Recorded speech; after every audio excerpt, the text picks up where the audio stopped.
Made to Thrive Nation, today is all about saving you time and saving you energy with one of the most premier engineers, efficiency engineers. He's a health and wellness legend in this space. It's a privilege to have him on the show. He's the founder of Bulletproof Radio and 360, founder of Upgrade Labs. He's the founder of the Human Upgrade podcast, 4 times best-selling author. He's a hero of mine, a legend of mine that I've been following for a very, very long time. And we're going to discuss an incredible book that every single person needs to have. It's called Smarter, Not Harder. It's been a revelation to me. I've been in the industry for 24 years, over 140,000 patients seen, and it's just a privilege to have him on the show. Welcome, Dave Asprey. Steve, thanks for that introduction. No one's ever called me an efficiency engineer, but I think I like that. So thank you. Pleasure. Now, Dave, you are the father of biohacking. I love the word biohacking because you just got to hack through so many things in this world, from health to wellness to finances. You got to just break the chains of enslavement that are out there. But just tell us your story on, what biohacking means and how you became the father of biohacking. Well, in my 20s, I weighed 300 pounds. I had chronic fatigue syndrome and fibromyalgia. I was diagnosed with arthritis when I was 14. And I had high risk of stroke and heart attack on labs. And so I'm not even 30. I've made and lost $6 million in Silicon Valley. And I'm going to Wharton Business School. And I'm failing out of my classes because my brain just won't work. And when I was trying to lose the weight, I thought, well, it's just a lack of effort, right? So it's a moral failing. So I ended up going to the gym 6 days a week, 90 minutes a day, half weights, half cardio. I'm on a low fat, low calorie, semi-vegetarian diet. And at the end of all that time, 18 months of just slogging it out, didn't matter if I was sick or whatever, I still weighed 300 pounds and I still had a 46-inch waist. I was strong, but fat, right? And people say, well, you can't say. No, I was actually fat because it was me. So I can say that. And there's no shame in saying you're fat. That's actually a very apt descriptor. As I'm sitting here, I'm 8% body fat and I'm never hungry. In fact, I actually have to eat more carbs just to keep fat on. Yeah. So to go from lifetime of obesity to this with no cravings, no hangry, no hypoglycemia, none of that stuff, it's been pretty incredible. But along the way, I went to my doctor when I'm in my 20s and I said, man, I feel like I've been poisoned. Something's wrong. I wake up and I feel hungover and I didn't drink. Like something's not right. And he told me vitamin C would kill me. And when I said, what about Linus Pauling? Only guy to win 2 Nobel Prizes, took 90 grams a day of vitamin C. He just, he looked at me, said, stop, it'll kill you. Didn't know who Linus Pauling was. And I said, all right, you're fired. And I got really pissed. And so I'm a computer hacker by training. And I said, all right, if I can manage the internet, where I don't know who owns your router, but I could take control of it. I don't know who owns your computer, what's in there, but I can find a way in and I can make it do what I want without knowing all the details. Said, I'm going to turn this on myself. So to learn how to do this, I started running an anti-aging nonprofit group. They invited me to be chairman and president that met right outside Stanford University and has been meeting since 1993. This is a group from the time when if an academic researcher said that they were going to reverse aging, they would lose their tenure. It was considered impossible. And to even state that was your goal, you were crazy and you would go away. Yet I'm working with my board members. One guy, Mike, was 88 years old and he had more energy than I did. He'd call me 11:30 at night, all excited about the latest ideas. I'm like, I want that. I don't even have this guy's energy. And he's 3 times my age almost. So I learned from my elders and I ran for years this group. And I learned how to make my brain work. I started taking smart drugs. In fact, the guy who wrote Smart Drug News, a paper newsletter in the 80s, became one of my mentors named Steve Folks. So I studied for years as my avocation, as my hobby, as my passion, while I'm growing my career in Silicon Valley. And I went on a trip to Tibet and Nepal to learn meditation from the masters. I spent 3 months there. And I was on the side of Mount Kailash, which is considered the holiest mountain in the world. It's basically Mount Olympus of the East. This is where the gods live if you're Hindu or Buddhist, and you make a pilgrimage there once. Now, I'm not Hindu or Buddhist, but I've learned from both traditions. I'm cross lineage on my spiritual learnings. But I'm on the side of Mount Kailash, and a little Tibetan woman gives me a bowl of yak butter tea. Now, it's 10 degrees below zero. You're not really supposed to be there at that time of the year, but I was a little bit late. The winds are 30 miles an hour, and I'm feeling like absolute garbage at 18,000 feet elevation. I drank it, and 5 minutes later, I'm like, I want to dance. The nausea went away. My brain turned on. I'm like, what just happened? And on that trip, that was the genesis of Bulletproof Coffee. It turns out Tibetans, they don't necessarily know the science of why they blend butter in their tea, but they know it works. And it was on that trip that I came up with this idea of biohacking, because I knew that if I said anti-aging or even longevity at the time, only really old people cared. I was the only guy under 50 at this anti-aging group. And I said, that's the wrong words. And also, I'd started doing neurofeedback. Today, I run 40 Years of Zen, which is a preeminent, very high-end brain training facility. People come for 5 days. I've had 1,500 entrepreneurs and people come through there. And I spent 6 months with electrodes on my head. But back then, like, how do I bring my neuroscience friends, my radical longevity friends, and I've been weightlifting and attempting to improve my physiology. How do I bring the bodybuilders who are great biohackers in? And there wasn't a word for what we did, where we're combining consciousness and nutrition, and there's a direct link there. And we're bringing in neuroscience and spirituality. And after a lot of thinking on that trip, I came up with the word biohacking. The second one was actually going to be cyber shamanism, but it was too out there, right? I'm like, what's the word? And I came back and I wrote, years later, actually, after I'd kind of perfected this, I wrote the first blog post about biohacking, introducing the idea. And originally, I was going to do this as a nonprofit, but my board of directors at the anti-aging thing argued for 3 months over what URL to use. I'm like, guys, I got to go. So I started it just as a personal blog with no business plan. And when I said I need coffee that doesn't give me jitters and make me tweak and make me tired, I'd given up coffee for 5 years. I said, does anyone want to have some lab tested coffee? And eventually I said, well, okay, I've got a business here.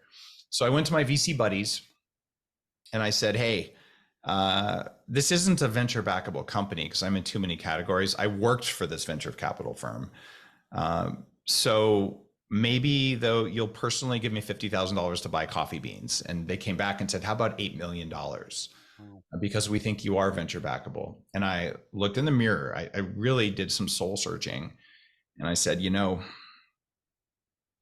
if I take venture capital money, they are going to make me sell the company someday. And we still haven't sold Bulletproof, but it means giving up control. But it also gave me the capital and the rights to reach many more millions of people than I could have all on my own.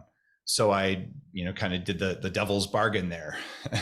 And that allowed me to publicize the definition of biohacking very effectively, which is the art and science of changing the environment around you and inside of you so you have control of your own biology. Control means, look, you may want to be the world's smartest guy. You may want to be the world's fastest woman. You may want to be a person who's 80 and looks like you're 40 and feels like you're 30, right? Like the goals are different they're fundamentally different. Maybe you just want to have enough energy at the end of the day, which was my goal because I had chronic fatigue syndrome. I just want to feel like myself. I don't want to be struggling for words. I don't want to be so exhausted that I can't remember my commute home. This was my life. And that sense of helplessness, you just don't want that. So people come to biohacking from different angles. Well, it's now a global movement. I run the Biohacking Conference. You go to biohackingconference.com. We're entering our 10th year. And it is the preeminent event. There's 3,000 people who show up. It's now a multi-billion-dollar industry, and it's a new word as of 2018 in the English language in Merriam-Webster's dictionary. And so you go to Japan, there's biohackers. Go to South America, there's biohackers. You go to every country, there's groups of people going, I can control my own biology. This is awesome. Like, what am I going to do? Radical longevity is a part of that. And I've written a very well-respected anti-aging book that, if you read it, it's called Superhuman. You'll see that any of the anti-aging books you read now, there are echoes of of that book in it. And my most recent book on biohacking, the time wasn't right for this a while ago, but Smarter Not Harder, which is what we're talking about, this is based on this radical idea that, keep in mind, I'm a computer hacker. So you want to measure a system. You put a signal into it, see what happens. And if you put the right signal in, you get the right results. You don't have to know what's going on inside. Now, in academic research, what they'll do is they'll say, well, we make an unfounded assumption that it's probably one variable. This is what big drug companies do. So we're going to do what I started out doing, saying, well, I'm going to see which supplements work for me. So I'm going to take, vitamin D for a month. Then I'll take vitamin C for a month, and then vitamin E. And I thought about this and said, wait a minute, there's at least 500 compounds, and it's actually closer to 1,000, that could be beneficial. 1,000 months, I'm going to be tired for 1,000 months. And I don't know how many years that is, but that's like more time than I was willing to spend feeling like shit. So I realized that the right way for you and me and for our listeners, no, pick a goal and do everything that's likely to work together, that's affordable, and do it all at once until you get the results. And then you go, oh, thank God. And then you can stop doing some of it until it quits working. But you don't want to live your life running at half power while you try to figure out that one magic thing. That's what academic researchers do, which is very valuable because they're teasing it out. Biohackers, we're the explorers who figure out you can do it, like Lewis and Clark. They went across the country. Someone came after them and made detailed maps and all that stuff, but they're the ones who did it. Like, well, we got there. So my supposition is that people listening to this, we want to get there. And whether it's because we did A or B, someone's going to figure that out later. And that's my job right now. But I'll do A and B. I'll show you it's possible. I'm 50 on calendar years, but I'm between 24 and 39, depending on how you want to measure my age, depending which age thing you want to measure. And this is from a 300-pound obese guy with autoimmunity and probably not very good genetics who was on antibiotics for 15 years as a kid. So I came from behind and I'm way ahead. I age at about 79% the rate of normal people. And my brain speed is the same as an 18-year-old, which is incredible. So what we're doing now is we're figuring out in Smarter Not Harder in the book, there is a way to get a signal into the body to cause it to transform. Right. And we didn't know this because we couldn't measure the signals and we couldn't measure the body even 10 years ago when I started this. I had neurofeedback equipment, EEG to measure brain waves and heart rate variability, which is now built into your watch. In fact, I was CTO of the first company to get heart rate from the wrist, the way your Apple Watch does now. So I've been in this, like, how do I hack this? Yeah. And what's happening now is in Smarter Not Harder is a new theory of biology. And because, well, I am good at marketing, but I didn't apply it very well because I'm a nerd. I call it slope of the curve biology. You're like, gross math. But here's the deal. We've been programmed since we were little kids to believe that hard work gets results. Right? Do you know anyone who works really hard and doesn't get results? Not really. No.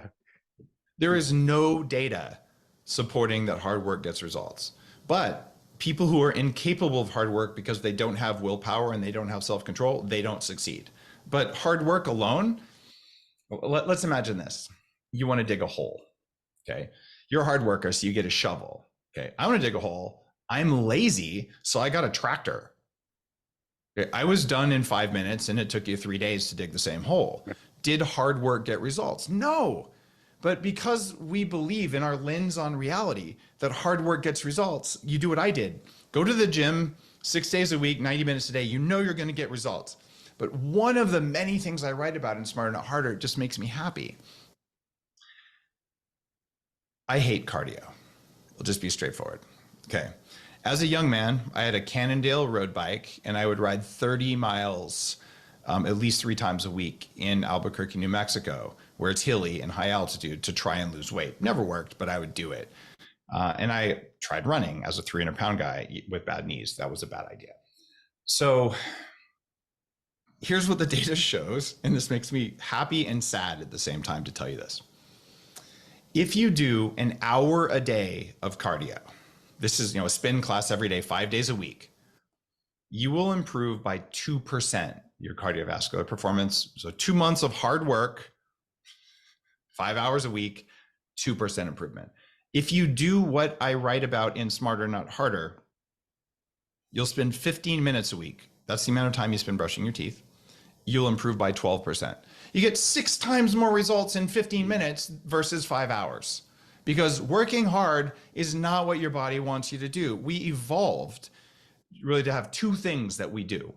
And one of them is to have a useful interface on reality, right? In other words, that we can see things that matter to us and to conserve energy. So every time you make yourself work really hard, your body believes, independent of you, the subcellular components, it believes that you're being hunted. And it's okay to be hunted, because all animals get hunted. But when you're done being hunted, you relax, you return to baseline equilibrium, and you have enough food.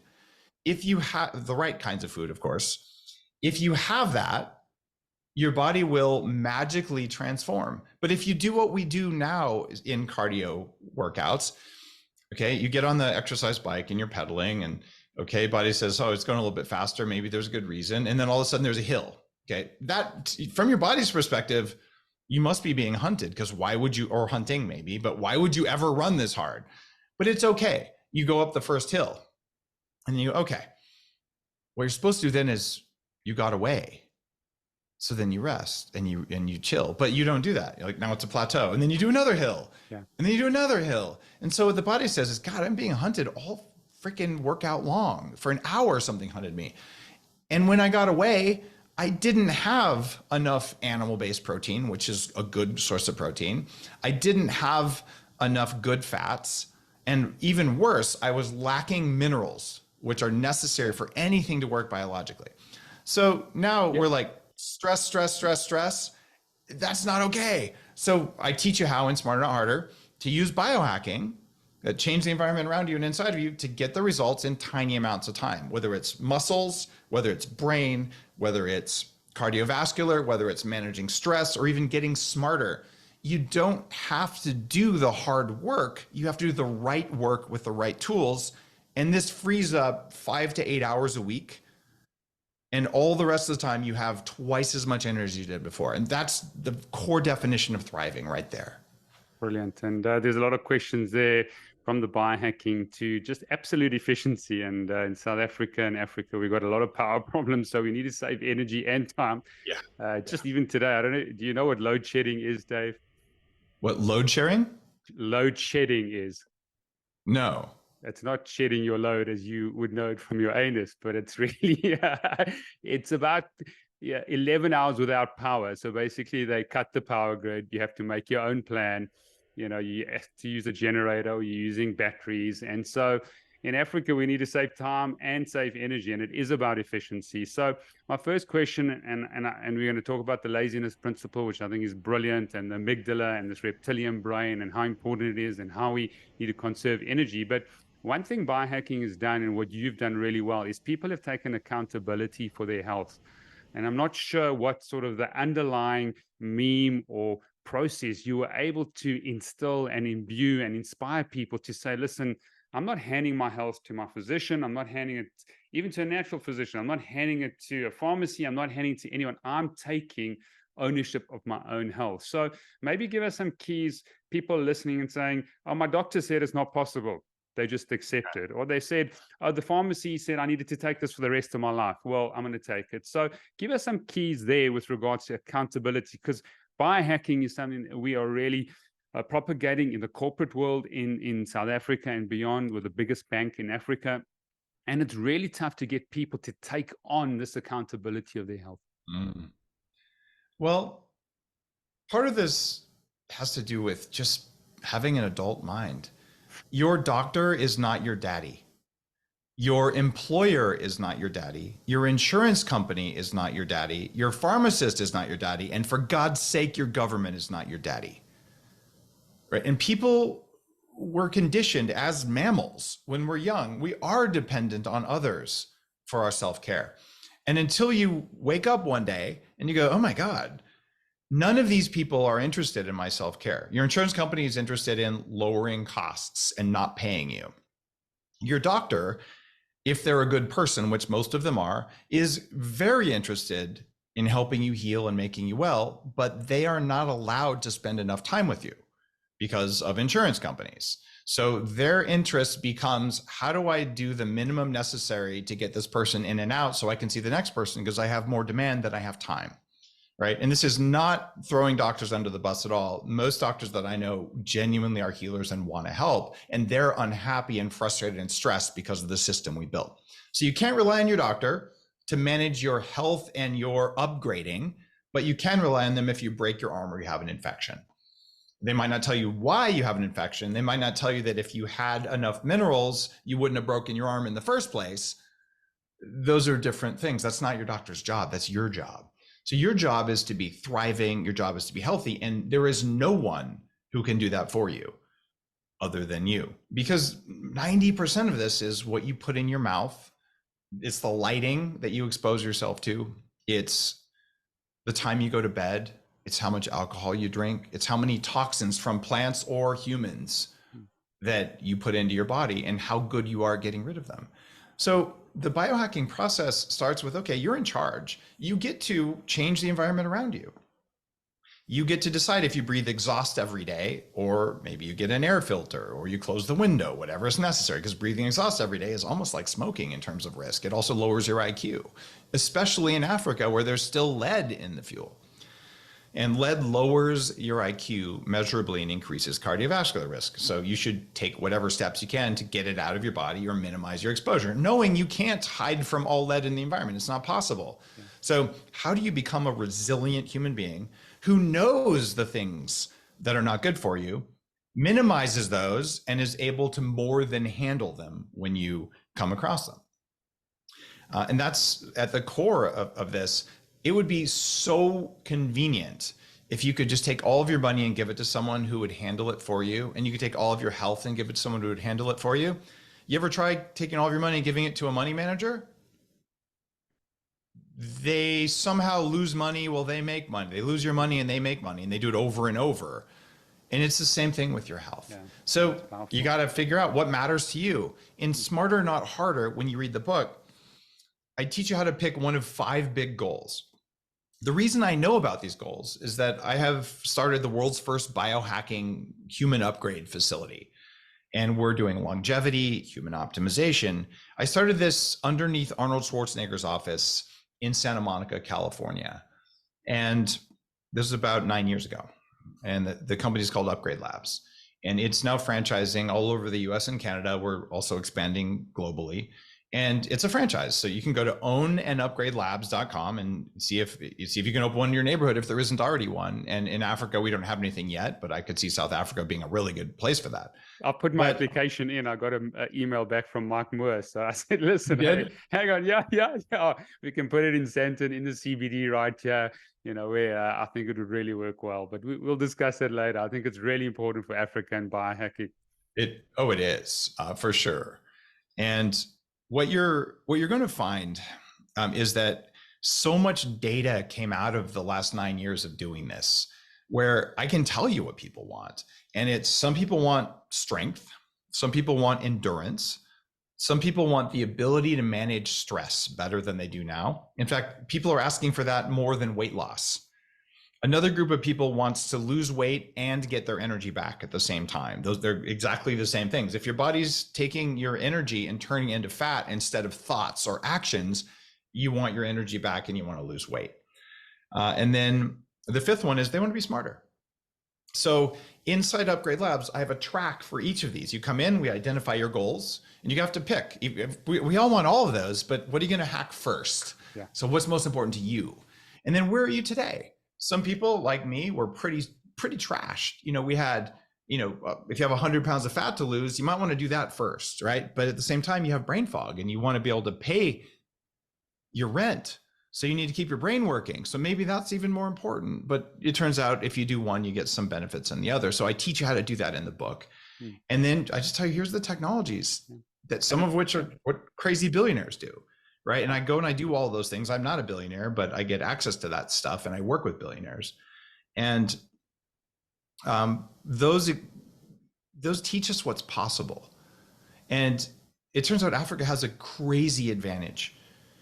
And in the early days of mobile phones, you'd see these movie producers in LA in their Mercedes convertibles. They have a $40,000 cell phone that takes up their whole trunk and holding it up to their head, driving down the freeway. And everyone's like, look at that entitled jerk. Who does he think he is, spending $20 a minute to talk? Well, to him, it was probably worth it.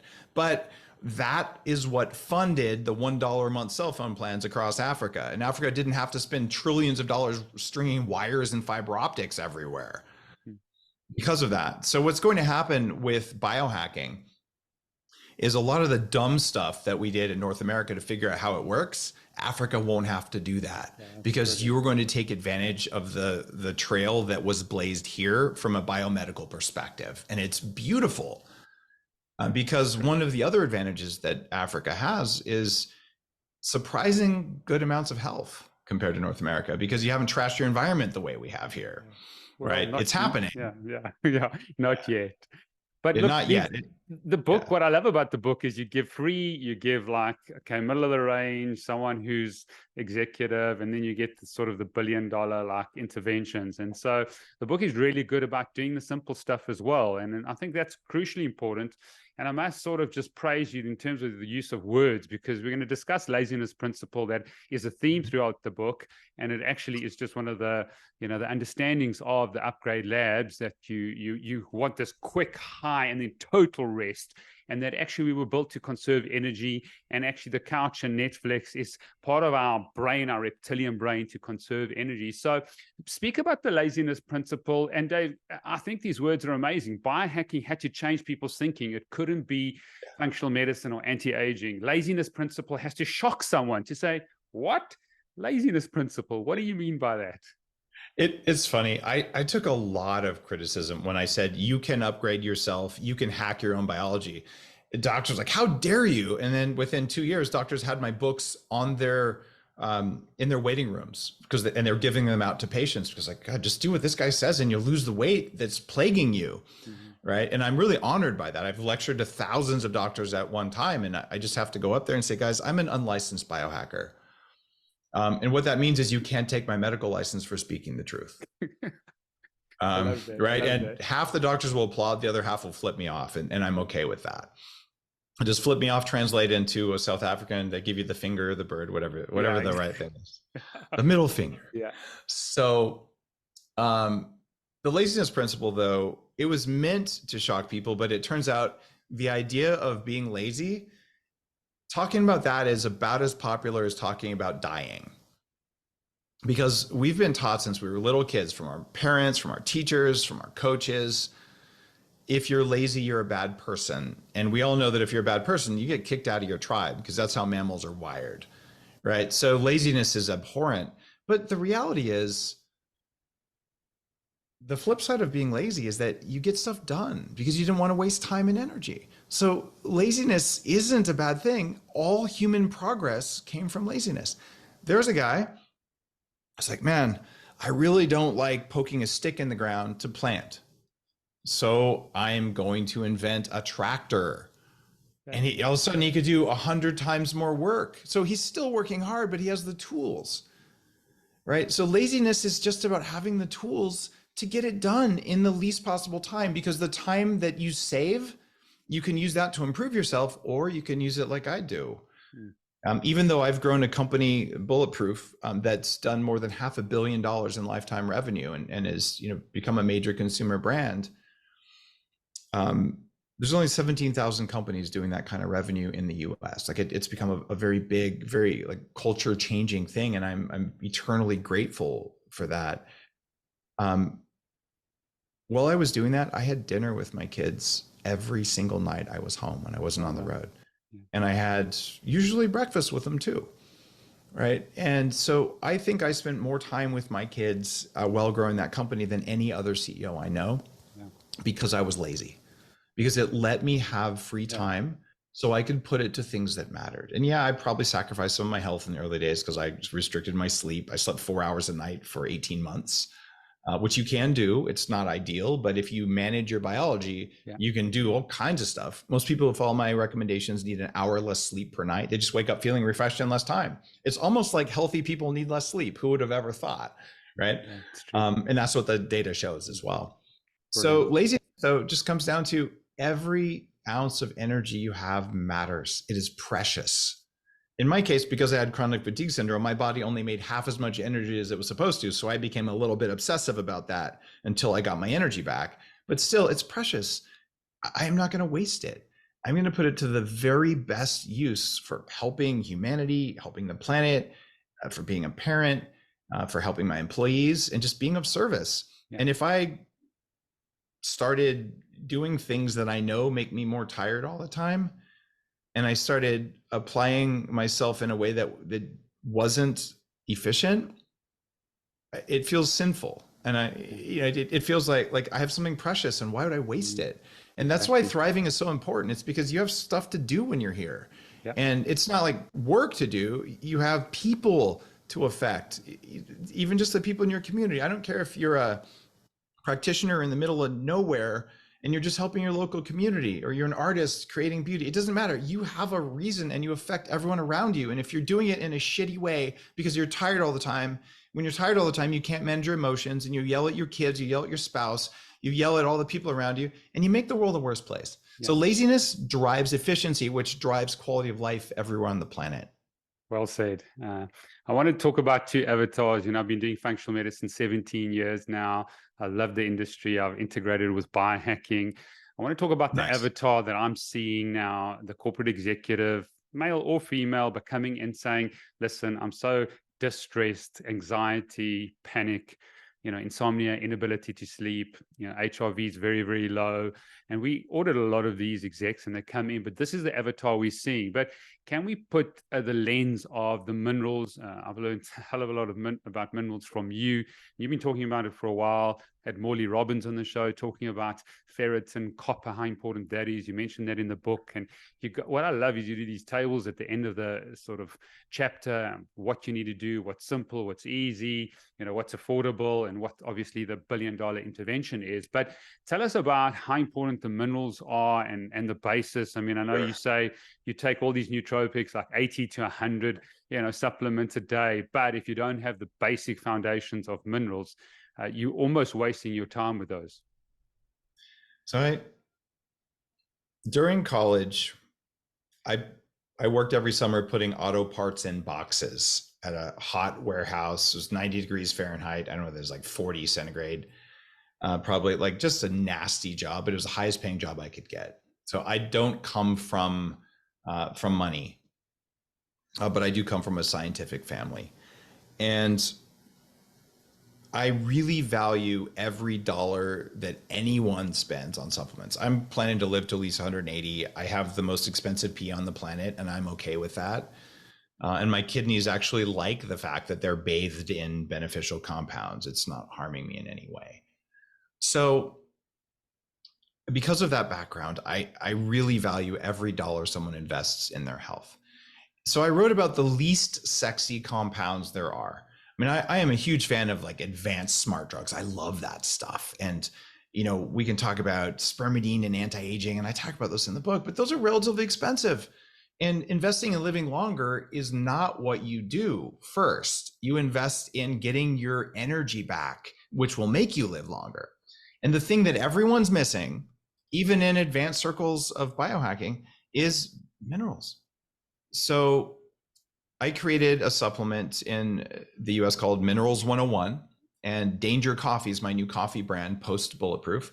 Danger Coffee has huge amounts of trace and ultra trace minerals in it that we used to get from our soil. And frankly, you still do get in Africa, and depending on how depleted the soil is, there's lots of places where there's good soil. So the plants you eat there are different than North American plants in that they're healthier plants. But plants, they'll feed you when you can't get meat or milk. And we've known this as a people forever, because it turns out animals have more minerals in them if the animals ate healthy plants. So given that we're eating way more plants than we used to, and plants will actually take minerals out of your body unless you process them properly and you avoid a lot of plants that'll keep you alive in a famine, but they're going to steal your minerals and make you not live as long. So I'm teaching people you need two things. You need something called vitamin Dake, and you go to vitamindake.com for all this info. That's DAKE. These are the fat soluble vitamins that guide minerals to know where they go in the body. And you must take a broad spectrum mineral supplement and then take your trace minerals, ideally in the form of Danger Coffee, because everyone likes coffee. I know you can't get Danger Coffee out there, so take your trace mineral supplements. But what you're going to find is that when you take minerals, you probably aren't going to feel an amazing boost like you would from a nootropic the next day. But the nootropic will work better. Exercise will work better. Meditation works better. Sleep works better. Your hormones work better. These are foundational to being human, is having enough minerals, because you can send a signal into your body that says get more cardiovascular endurance. But if the body says I was missing zinc and copper and molybdenum, it just won't work. So my first and most important supplements are vitamin Dake and Minerals 101, just the broad spectrum minerals, trace and ultra trace. And when you get those, now your efforts pay off better. And that's kind of lazy, right? Because now you got more results in the same amount of effort. Oh my gosh, that's why minerals are so important. I don't know the numbers in Africa, but I imagine they're about the same as here, where 80% of people are magnesium deficient. Yeah. Magnesium is responsible for so many things. But what a lot of people don't know, who take supplements, we've heard that magnesium helps us sleep, and it does. But do you know when the peak levels of magnesium are in the body? No. Noon. Because you need magnesium to make ATP, to make energy. So based on the research in biohacking, I take half my magnesium in the morning and half my magnesium at night. So I always have magnesium so my body can do what it needs to do. Yeah. And because I'm mineral replete, I'm 8% body fat. Despite my history of obesity, I actually have to work to keep enough fat on right now. And I'm never hungry. I don't have the energy dips. Hangry doesn't happen to me the way it used to all the time. I don't get hypoglycemia where I have like low blood sugar and your kids are asking you for something that's probably dumb, but to them it really matters. And you're like, I've already said no 100 times. And you lose your temper because you were hangry. You didn't have enough energy to properly manage your emotions like an adult. That's one thing if you're a parent. Try doing that when you're the CEO with 150 employees, the way I've been for a lot of the last 10 years. Yeah. All you have to do is lose your mind one time, and the leadership of your team is now at risk, and the morale in your company changes, and the people who are reliant on you to make their house payments, to feed their kids, they lose their trust in you. So the avatar you're dealing with, these executives, if they don't have their minerals, they don't have a proper diet that includes animal proteins and animal fats and avoids plant-based fats, they are going to show up at 50% of what they could be. And no one wants to do that. But when you're running a company, we'll switch into the spiritual side of things I talked about earlier. We know that every human makes an energy field because we can measure it with physics instruments. It's a magnetic field. It's shaped like a donut. It's tipped 8 degrees to the left and it comes off your heart. You make other energy fields and information fields and quantum fields as well. Our operating system in the body, in the book I call it your meat operating system because we are made out of meat. It's watching all of these things and it erases them from your reality, because if you had to watch all those, it would be incredibly burdensome mentally. Your brain couldn't handle all the stuff your body handles. Your body filters out 99% of reality and shows you a tiny picture based on what it thinks you need to know to stay alive. So you up your energy, you can actually be more aware of these things. So if you're a leader of an organization, you need to have working biology because that's where it starts. That's how you transmit. That's how you have presence in a room. And you need to control your emotions. And what we learn as executives is we learn that even if I'm feeling really angry, even if I'm really pissed off, or I'm feeling threatened, I'm going to smile and I'm going to do the right thing if I have enough energy. Problem is, you ever be in a room with someone who you know is pissed at you and they're smiling and nodding? Can you tell? Of course you can tell. So what would happen if you had so much energy that you could upgrade your operating system so that you weren't pissed off in the first place, so you didn't feel threatened because you knew in your bones that you could handle whatever business stress is coming your way. When that happens, you have this incredible groundedness, and employees and people you interact with, family members, they're going to see that you're authentic because your body's emotional state matches your actions and your mental state. And that's someone who's in alignment. And that's someone who can change the world. And it starts with minerals. You have to have the minerals, because otherwise you do all the work, you meditate, you do your breath work, maybe you do some psychedelic ceremony, you do a fasting in a cave, all of these I've done and written about. And your body can't change even though you give it the right signal. Yeah. So you got to have your red meat, you've got to have your minerals, and you've got to have some carbs. It doesn't have to be a lot of carbs, it shouldn't be the wrong carbs, but when you do those things, not all of them all the time, man, the way you can show up in life is so different. Yeah. I have handled employees embezzling millions of dollars. I've handled being kicked off the board of directors for one of my companies. I divorced a couple of years ago in a conscious way, where my former wife and I are friends and we're co-parents and everything is good. Those are major life stressors, but I could handle it, thank God, because I had my biology in order. So it starts there. You're not powerful. Weak. Yeah, it's powerful. You're just, if you're feeling anxiety and tired and overwhelmed, it's not because you're weak. It's not a moral failing. It's a biological failing. Mm-hmm. And maybe it's a programming failing. But if you have biological energy, you can edit your programming. When you edit your programming, like, oh, here's an example. I'm assuming Joe Rogan's popular in Africa too. I don't know. Yes. Okay, so I was on Joe Rogan's show 3 times, and it really changed his life according to all the stuff he was saying. Dave Asprey's taught me about grass-fed meat and butter and saturated fats and hunting, and I didn't teach him how to hunt, but just the importance of wild game and importance of coffee. And all of a sudden, one of the companies he owns decides that they're going to copy my product line, and another one tried to take even the name Bulletproof and try to steal it in a weird way. So all of a sudden, overnight, Joe says Dave's a liar and a con artist and all this stuff, right? Couldn't tell me what I lied about because I never did even make a mistake on the show. But I went through this incredibly stressful period where all of a sudden it went from, Dave, thanks, I lost 100 pounds, you saved my life, to, Dave, you're a bad person and a charlatan selling snake oil. Now, that was really stressful because I had bad programming. Like, injustice pisses me off. So this was unjust. I did the right thing for Joe and his people, and then I got punished for it. And that really hurt. So because I have enough energy biologically, it took me about 6 months to go through and reprogram myself. The reality was, every time Joe said Dave Asprey's a bad man, I was selling more Bulletproof coffee. It was good for my business, but it hurt because I hadn't actually done whatever trauma work I needed to do. I did the personal development work. So I'm like, hey, thanks, Joe Rogan. You helped me make millions of dollars by trying to trash my reputation. And I'm okay with that now. But for a lot of us, that kind of stress, it takes us off. Just a negative comment on social media can do that. You can reprogram yourself to not feel that way if you have enough energy, if you have enough minerals. So that's exactly it. And you're basically saying, if you don't have a foundation, you can't deal with the trauma. We've all got small T trauma.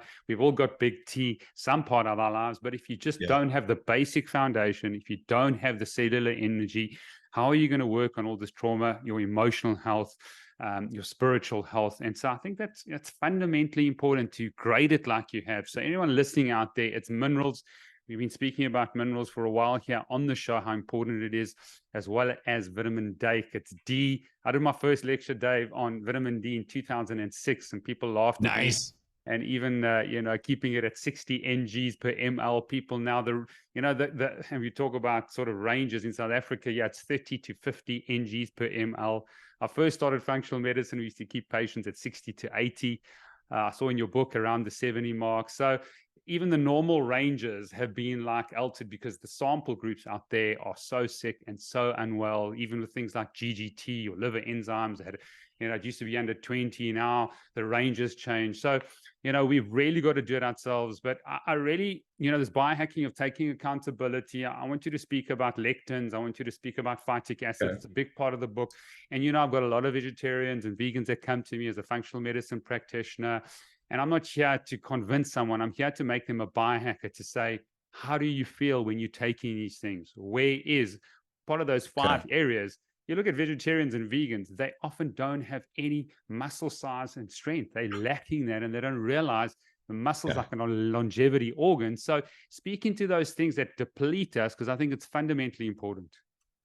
All right. I am going to talk about those, but there's one more thing about vitamin D that I feel is really important to share with you and your audience.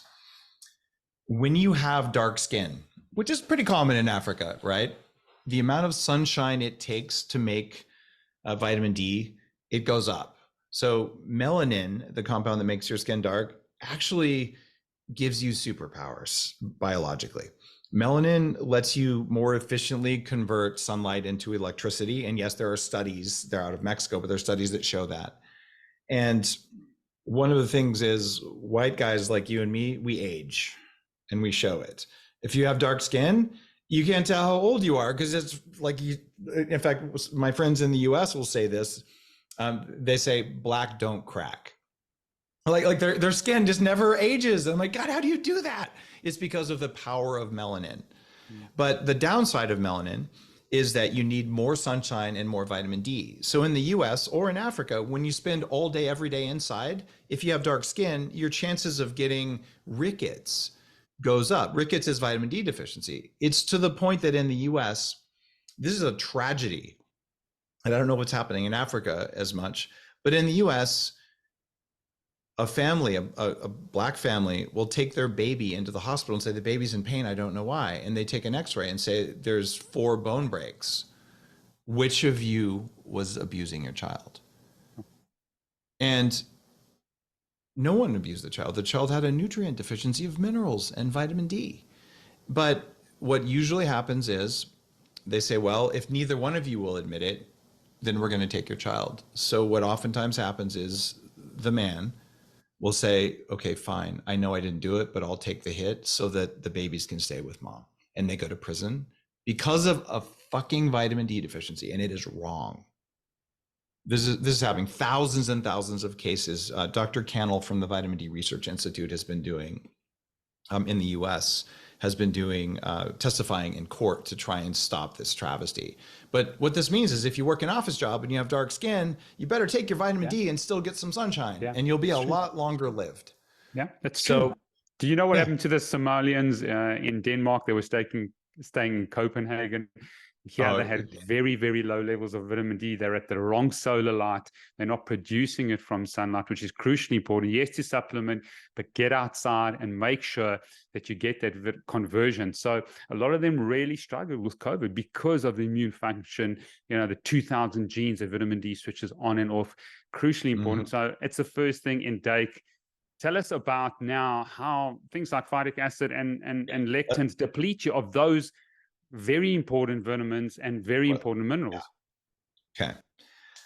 Plants don't want you to eat them. And plants do have a consciousness. They're just very slow and distributed. And all animals, all life on the planet evolves following these 4 basic rules that I've built into the biohacking world. The first thing is run away from, kill, or hide from scary things. So you and me, if it's a tiger, we'll kill the tiger or hide from the tiger, right? Well, plants can't move. They have roots.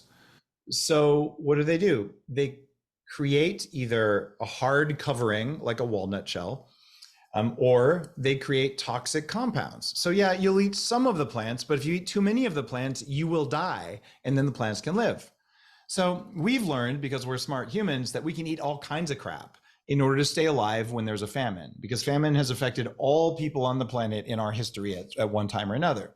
So what we do is we say, okay, we can eat this, and it's better than having no energy. But the plants are like, okay, you eat too many of us, will use a compound called phytic acid that sucks minerals from your bones and from your cells. So if you eat very many of us, you get weak and you can't reproduce. There'll be less humans, or less cows, less whatever. So animal farmers, and I do run a regenerative agriculture farm that we built from scratch in Canada. And ranchers, when they feed corn and soy to cows, they know, or grain, they know the phytic acid levels are high enough the cows can't reproduce and they get weak bones and weak hooves. So they supplement with enzymes to help the cows handle the phytic acid that's in these foods. Unfortunately, humans can't digest any of that stuff, but cows can because they have multiple stomachs, right? So phytic acid is a mineral stealer, and it's in your oatmeal. It's in rice cakes. It's in improperly prepared vegetables, especially seeds and grains and nuts. So even if you were eating enough meat, which is full of minerals you can absorb, if you're eating a bunch of plants at the same time that contain phytic acid, you will not absorb the minerals. And people say, oh, I have plant-based protein because somewhere I read that I would live longer if I was a vegan, even though we have no vegan populations anywhere who live a long time. That's not how it works. I was a vegan, a devout vegan in about 2003, 2004, until it made me very sick. Like it does for 80% of people who go vegan, they get sick, but it can take years to recover from being vegan. The other plant compound that's particularly important right now, as we switch to plant-based diets are inefficient. They're basically a poverty diet. But another compound is oxalic acid that I write about in the book. Oxalic acid is common in nuts and seeds, but it's most common in spinach, in certain types of kale, in beets, in certain other leafy greens like chard, and surprisingly in chocolate. And what oxalic acid does, or raspberries even, sweet potatoes, white potatoes, oxalic acid binds to calcium, which is an important mineral in your body, and it forms razor sharp calcium depositions. It's causing 70% of kidney stones. It causes gout. So people think gout and kidney stones come from eating too much meat and drinking beer. 30% of them come from that. The rest of them come from eating plants. So if you think you're helping yourself on a plant-based diet, you are depleting yourself of minerals because the minerals in the plants are not available and they suck minerals out of your body. The plants don't want to give you their minerals. So what the most powerful people on the planet eat historically is meat and dairy and herbs and spices, because if you're worried about getting enough plant-based compounds, oregano and rosemary and most of the traditional spices have far more minerals and far more of the phytonutrients you need than you're going to get from eating cabbage or something. Yes, cabbage is one of the okay vegetables, but it's not a source of minerals. It's a source of some energy and some fiber. Yeah. Not even that much energy. So we have an epidemic of well-meaning, wealthy people who spend huge amounts of money on food that has almost no calories and that is sucking minerals from their bones. That's called the plant-based diet. And it's just wrong. And I say this as a former devout vegan who I got sick from oxalic acid toxicity. I had weak bones. I cracked teeth on that diet. I got autoimmunity. I got joint pain like every vegan does. Any physical trainer will tell you when someone walks in the door, you can spot a vegan because they can't just hang from a bar for more than like 5 or 10 seconds because their muscles are destroyed. And keep in mind, what is a plant-based protein? Gluten is a plant-based protein. Protein doesn't matter. Calories don't matter.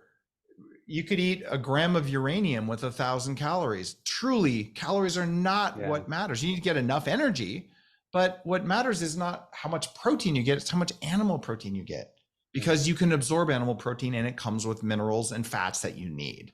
Plants are incompatible fats and they don't have minerals you can absorb. So plants are necessary in smaller amounts, and not all plants that we like to eat are good for us. Another common problem is the nightshade family. This is things like potatoes, tomatoes, chili peppers, bell peppers, paprika. Those are the predominant ones. They taste good. However, roughly a third of people Yeah. are sensitive. Oh, eggplants are another one. They're sensitive to lectins, which are plant defense compounds that are present in those foods.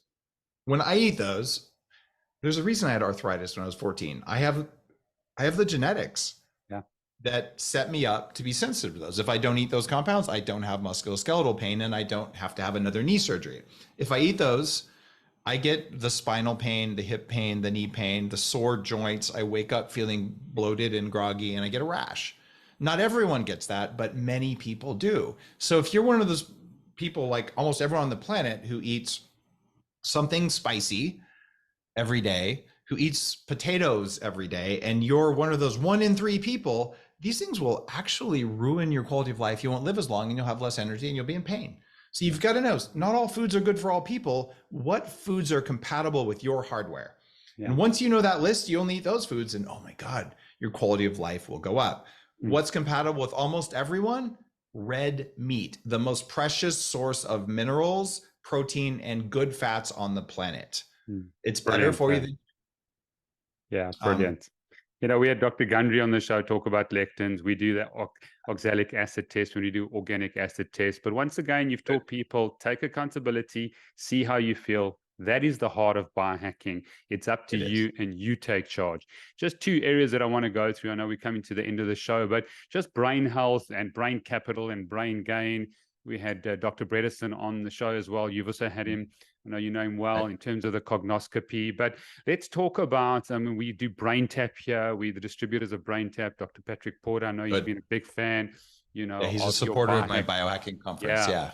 But I want to talk about brain health. You can infuse the minerals and the important vitamins in there, but possibly some biohacks, because I think if we look at corporates now that are coming to me that can afford the biohacks and the assessments and that, they need to optimize mental performance in the workplace. They're waking up with brain fog. They can't perform like they used to. They're not sleeping like they should.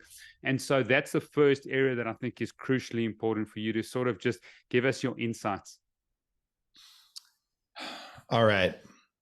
The preeminent brain upgrade in the world right now, and entrepreneurs flying from all over the planet for it, is 40 Years of Zen, which is in Seattle. This is a company I started about 10 years ago, where I realized if you want to improve your brain, you've got to have meat. If you're feeling those things, seriously, have a steak at dinner and have dinner before the sun goes down. And if you feel brain fog in the morning, have another steak, because you need the protein. It will really help you. You wouldn't even imagine it. But a lot of us, I had this, bread or fruit and some sort of weird carbohydrate only breakfast. It doesn't work. I want it to work, but it doesn't. So just getting enough protein can be really good. Replacing seed oils, fried stuff and all that, with traditional oils like tallow, like butter, like ghee, like coconut oil, which you can get easily in Africa. Those radically transform your body's ability to make energy. There's 2 things you need to make your brain work really well. One of them is enough energy.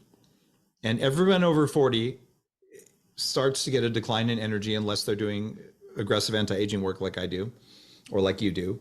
And half of people under age 40 have early onset mitochondrial deficiency. So power for the brain would be really important. The second thing you need is something called BDNF, which is brain-derived nootropic factor. This comes from 3 things. Sleep, exercise, and fasting can increase it. And there are specific supplements that can do that. And I wrote a whole book about those 2 things. It's called Headstrong, for people who are really into brain stuff. And what you're going to find is that focus on energy first, and then focus on neuroplasticity second. Lion's mane and coffee lion's mane's a mushroom, and coffee are also really, really good for your brain. So given that Africa is the birthplace of coffee, it's a traditional drink. Yeah. Little side note there. I discovered putting butter in coffee in Tibet, where they weren't using coffee, they were using tea. And I came back and I thought, man, I'm so smart. I'm in New York City a few years later, and I tell the cab driver about this. And he goes, oh, my people have been doing this in Africa for years. We call it kill coffee. because his tribe would mix Mm. ghee and ground roasted coffee into something they would eat before they would go into combat with another With the tribe. coffee. And it was their secret recipe that no one knew what the ground stuff in there was, but they had more energy and more power and they would win. And so he went home and he brought me a little taste of his grandmother's Ethiopian handmade butter so I could try real African butter, Mm. right?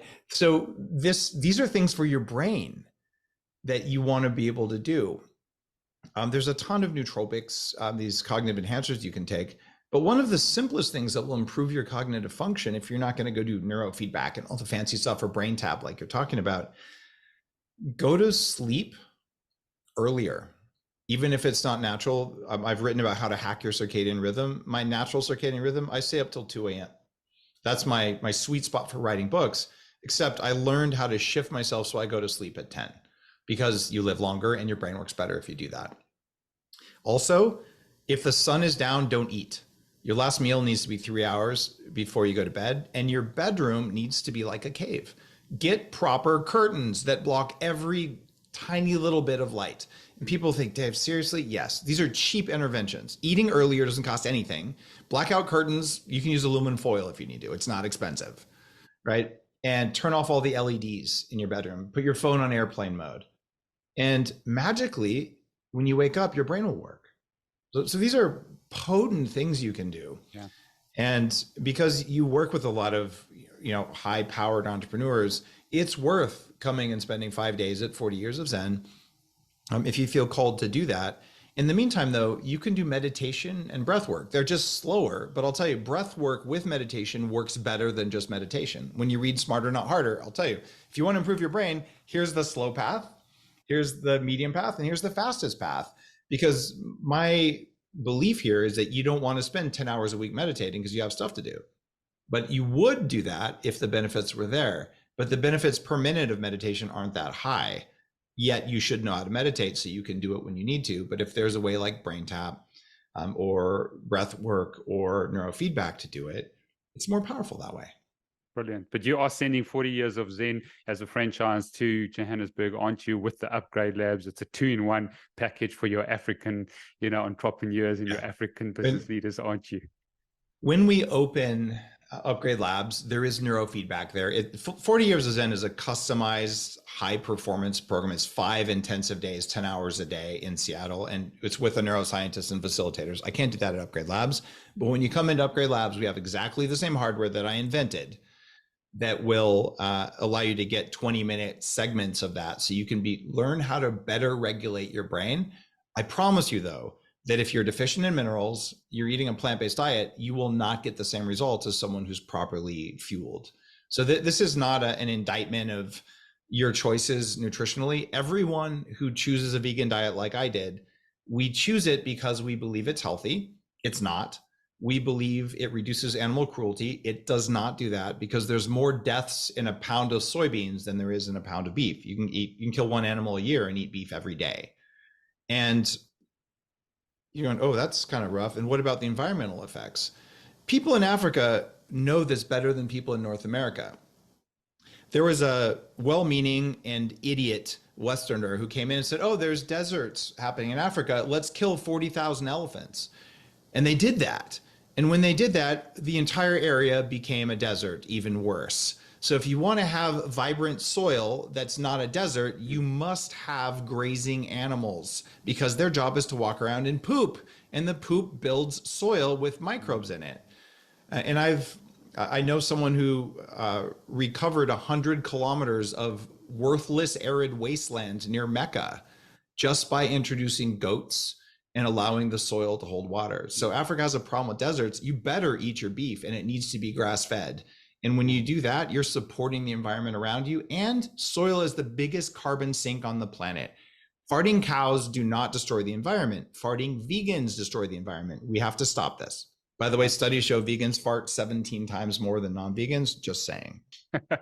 Yeah, we had Joel Salatin, a famous farmer, come out here to South Africa and work with regenerative farmers, and Zach Bush as well, and looking at the soil. And so we're huge believers and advocates of that. So Thank you for doing that. Yeah, no, it's great. And Zach's been amazing to partner with Africa. And, South Africa is the number one user of glyphosate worldwide, more than the US. It's crazy statistics that are happening here. But the last question, Dave, and thank you so much for your time, is the future of biohacking.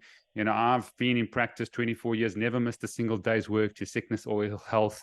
I've changed radically over the last few years just because of the latest research on strength work, and dropped my cardio quite a lot. I used to run this Comrades Marathon, which was 56 miles of cardio. Oof. Just feel much stronger now. And I did 11 in a row, 40,000 Ks on the clock. But I'm still learning, still growing, still developing from people like you and many others. But tell us about the future of biohacking, because obviously people like Apple are putting things into smartwatches like CGMs and live glucose readings. Where do you see it going? And is it going to become more affordable to the average person out there? Well, the good news is, just like mobile phones, the ability to get a signal from your body is becoming almost free. So you can install software on your phone. There's an app called Sleep Space that it works on Android and it works on iPhones. You can put the phone next to your bed and it'll use the microphone to tell you how well you slept, and it's pretty accurate. It'll also synchronize with data if you have a smartwatch to get your actual sleep score. And there's a metric called heart rate variability that you probably talked about on your show. I was an advisor to the Heart Math Institute, who did the original work back in 2008.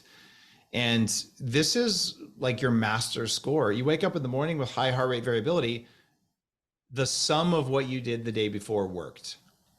And if you wake up with low heart rate variability, you did something. You might not know what it is, but it's your fault. You did something that lowered your heart rate variability, and your job is to just play detective. You go back 10 years, you couldn't play detective because you didn't get a good signal. So now we can measure all this stuff for almost free. But the future of biohacking is something I'm working on with Upgrade Labs right now. And it's about getting a signal into the body to cause rapid change. At Upgrade Labs, we're using artificial intelligence to do that. So whether it's cardio or endurance or your nervous system, we're figuring out new ways, even to pulse lights or to do vibrational therapy with very specific vibrations. It turns out your body is listening to the blinking rate and the color of light in a way that you can't see with your brain, but your body just shifts. So because we can now gather so much data, we can say, well, what if I do this? For instance, blinking lights 40 times a second at 40 hertz breaks up Alzheimer's plaques in the brain. This is research out of Harvard. This is not like some sort of hippie thing. This is real. So what we're doing now is we're manipulating magnetic fields and light fields at Upgrade Labs to get a signal into the body to cause even more efficient and dramatic improvements in your biology. So what used to be almost impossible or would take a long time, you can do it sometimes in 20 minutes and you get these huge benefits. So biohacking now is more data, but using the data to get a better signal to create the body and the mind and even the spirit that you want. Brilliant. Sounds incredible. Well, I declare favor and blessing over you, and that you would just carry on writing more books and inspiring people. I know you transform millions of people's lives, and Thank you. you've affected many of us here in Africa. You don't know the community here, but we're growing, and Made to Thrive as a tribe is growing just because we were made to thrive and not just survive and use this, only part, we reptilian part. We want to thrive and add value to society and change this world for the better. And so, yeah, really thank you for your time. Look forward to partnering and possibly discussing Upgrade Labs here, and very interested in 40 years of Zen. We've got some incredible neuroscientists here, and you've had Dr. Caroline Leaf, who's now in the States, but there's a huge neuroscientist community here that are interested. So yeah, just excited and very grateful. Well, I'm hoping that we have a chance to work together. I would love to visit South Africa and do an event. So I'm sure that'll happen in the next year or two.